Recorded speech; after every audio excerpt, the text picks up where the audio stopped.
ചെയ്തിട്ട് അതിങ്ങനെ ചെറിയ ചെറിയ ചെറിയ ചെറിയ കഷ്ണങ്ങളാക്കിയിട്ട് മുറിക്കും. എന്നിട്ട് അതിൽ ഇച്ചിരി ഉപ്പ്, ഇച്ചിരി മുളക് പൊടി, ഇച്ചിരി മഞ്ഞൾപ്പൊടി, കുറച്ച് പെപ്പർ ഇതൊക്കെ ഇട്ടിട്ട് നന്നായിട്ട് ഇങ്ങനെ മിക്സ് ചെയ്യും. ഈ മിക്സ് ചെയ്തിട്ട് അത്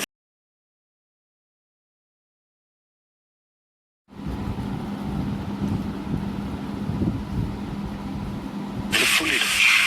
എന്നിട്ട് കുറച്ച് മസാല ഇട്ടിട്ട് കുറച്ച് വെളിച്ചെണ്ണ അതിൻ്റെ കൊണ്ട് താളിച്ചിട്ട് മൂടി വയ്ക്കും. കുറച്ച് കഴിയുമ്പോൾ അതിനൊരു മണം വരും.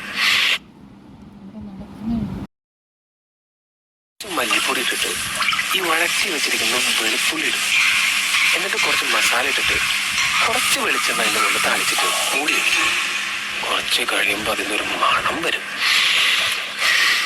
അപ്പം അതിങ്ങനെ തുറന്നിട്ട് അതിനൊരു തവി കൊണ്ട് കുറച്ച് ബീഫ് റോസ്റ്റ് എടുത്ത് പ്ലേറ്റിലേക്ക് ഇട്ട് നല്ല മുരിഞ്ഞൊരു പൊറോട്ട എടുത്ത് അതിൽ നിന്ന് ഒരു ചെറിയ പീസ് ഇങ്ങനെ കീറിയെടുത്ത് ചാറിൽ മുക്കി ഒരു ബീഫിന്റെ കഷ്ണം ഇങ്ങനെ പൊതിഞ്ഞെടുത്ത് ഇങ്ങനെ കഴിച്ചാൽ എനിക്കിപ്പോൾ പൊറോട്ടയും ബീഫ് റോസ്റ്റും വേണം.